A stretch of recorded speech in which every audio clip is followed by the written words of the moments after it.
let's bring it back to 96. As we said, you win the MVP award. So that mustn't have anything to do with being suspended. But you win the Brownlow. So Brownlow is the Monday after the prelim. In the prelim, you did your PCL. Yep. So do you go to the Brownlow medal?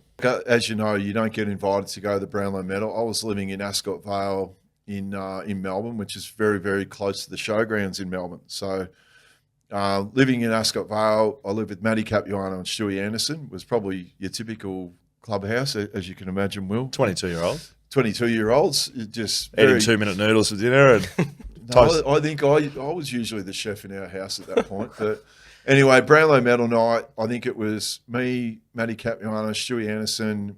Stewie might have had his girlfriend there. So we all just sat around. And I think there's that famous footage of me sitting on the ground, icing my knee. There's a camera in there. No, well, look, so what happened, we started off with the Brownlow, and the Brownlow count comes on, and of course, we're going to watch it. It is funny when you're actually watching an event at home and you track your decks and you become the star attraction. Like, it was actually funny. So, comes up round one. I think what happened, we played St Kilda. Peter Bell got 1 vote. Wayne Carey got 2 votes. C. McKernan 3 votes. Asterisks, right? Big asterisks too.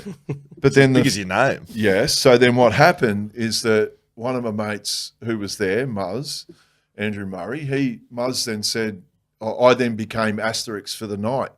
So what happened, I'm sitting there with my mates, round 2, I don't know who we played, but I got another 3 votes. Oh, asterisks, another 3 votes.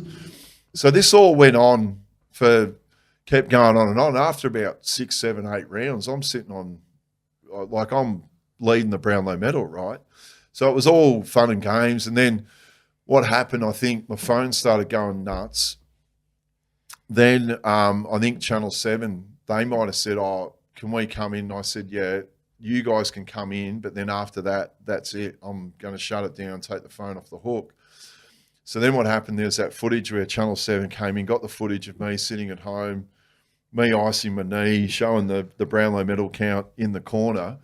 So then once I let Channel 7 out of the house, in my front garden at Ascot Vale, I put Subi, the German Shepherd, and put the dog in the front garden so no one else could get in the house. So when they were if they were going to try and knock on the door, they couldn't because Subi was guarding the house. So, look, it was, again, now, and I have told this other part before, so then went on the rest of the night and I knew what games. I was pretty accurate where they'd say to me, how'd you go in this game? And I'd go, yeah, I reckon I got votes or I didn't or whatever. As you know, you got to feel not with me. I had 2 votes my whole career, so. Yes.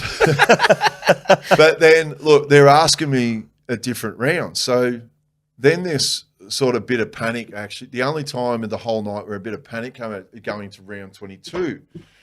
Right, and this is last round. This is the only thing. I was more dirty about this than the actual Brownlow itself, and you know what I'm talking to with what I'm about to say. Okay.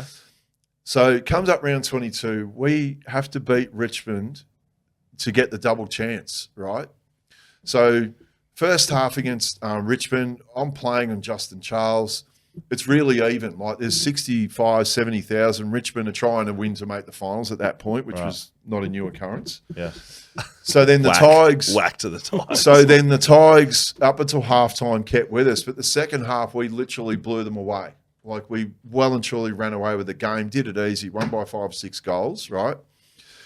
So then they asked me, they go, how'd you go in this? And I go, I reckon I've got votes in this game. And they go, really? I said, yeah, it was pretty even up until halftime. But then when we put the foot down, I said, I reckon I stood up and did enough that I reckon I got a pretty good handle on it. So then we get to the votes.